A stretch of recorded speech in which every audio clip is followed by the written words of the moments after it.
Shalom, selamat pagi, salam sejahtera bagi kita semua. Tema renungan kita pada pagi hari ini berjudul Sejarah yang Berulang. Dalam Pengkhotbah 1 ayat 9 dituliskan, apa yang pernah ada akan ada lagi, dan apa yang pernah dibuat akan dibuat lagi. Tak ada sesuatu yang baru di bawah matahari.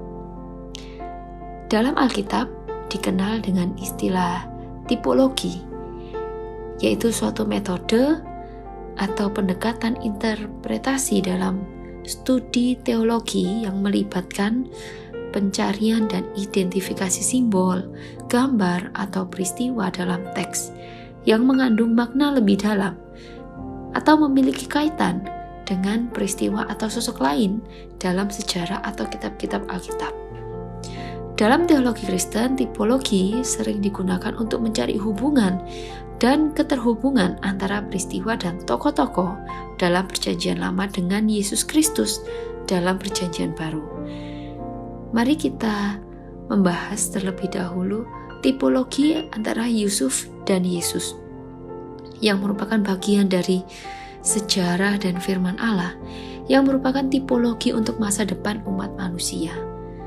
Penggenapan nubuatan antara Yusuf dengan Yesus itu yang pertama adalah ketika Yusuf dijual oleh saudara-saudaranya dan kemudian naik ke posisi tertinggi di Mesir. Ini dianggap sebagai gambaran tentang penderitaan dan ketinggian yang akan dialami oleh Yesus.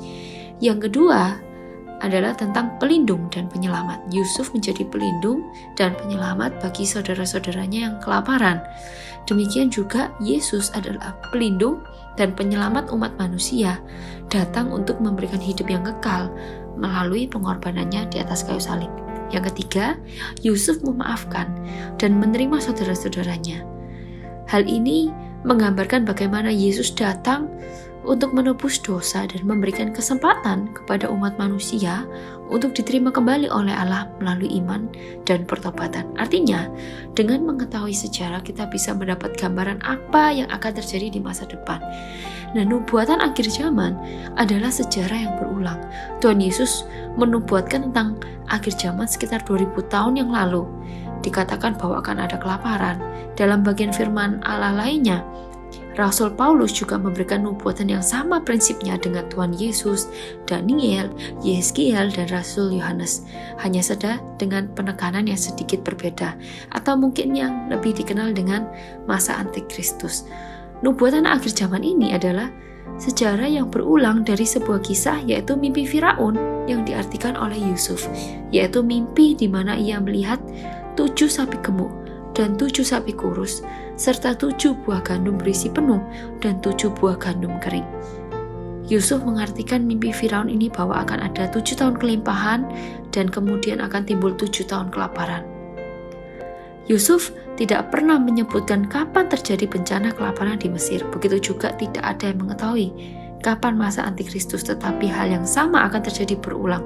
Masa kelaparan 7 tahun adalah gambaran dari masa antikristus, di mana semua orang-orang kudus Tuhan mengalami pengangkatan sehingga firman tidak lagi diberitakan. Maka orang-orang yang menyesal tidak makan firman Tuhan, mereka akan putus asa mengemis firman Tuhan, dan di saat itulah iblis sedang berusaha membuat mujizat palsu, pekerjaan ajaib yang palsu, dan tipu daya yang jahat. Kemudian di dalam Alkitab juga disingkapkan bahwa dalam hari kesusahan yang besar itu atau masa antikris itu, dikatakan bahwa tidak ada hari yang seperti itu, tidak ada hari yang siksaannya begitu dahsyat. Dalam Matius 24 ayat 21 dikatakan, sebab pada masa itu akan terjadi siksaan yang dahsyat seperti yang belum pernah terjadi sejak awal dunia sampai sekarang, dan yang tidak akan terjadi lagi. Oleh sebab itu, mari kita berjaga-jaga dan berdoalah serta makan firman Tuhan sekenyang mungkin sebelum hari itu tiba. Tidak ada yang tahu kapan hari itu tiba. Oleh sebab itu, mari kita makan sekenyang mungkin firman Tuhan. Sejarah yang berulang tidak hanya sejarah yang mengerikan, tetapi juga sejarah yang baik. Dikatakan akan muncul orang-orang seperti Yakub, yang sebelum kematiannya Yakub ini menyembah Tuhan dan berdoa, mendoakan keturunannya yang menunjukkan bahwa Yakub mempertahankan imannya hingga saat-saat terakhir dengan penuh perjuangan. Dalam Ibrani 11 ayat 21 dikatakan, karena iman maka Yakub ketika hampir waktunya akan mati, memberkati kedua anak Yusuf, lalu menyembah sambil bersandar pada kepala tongkatnya.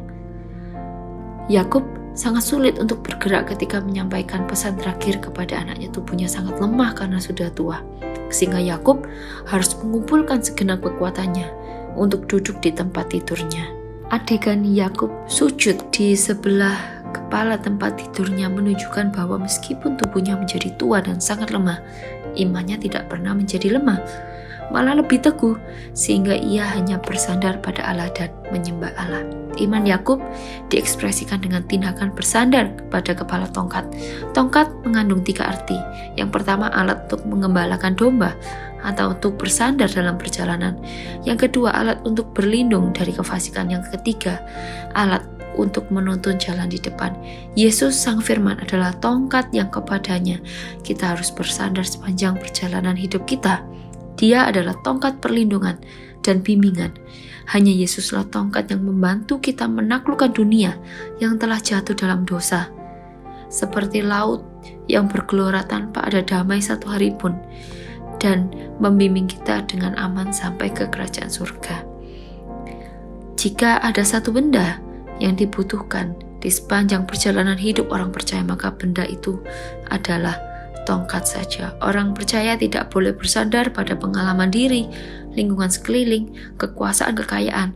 Kita juga tidak boleh terikat dalam kekhawatiran tentang masa depan kita.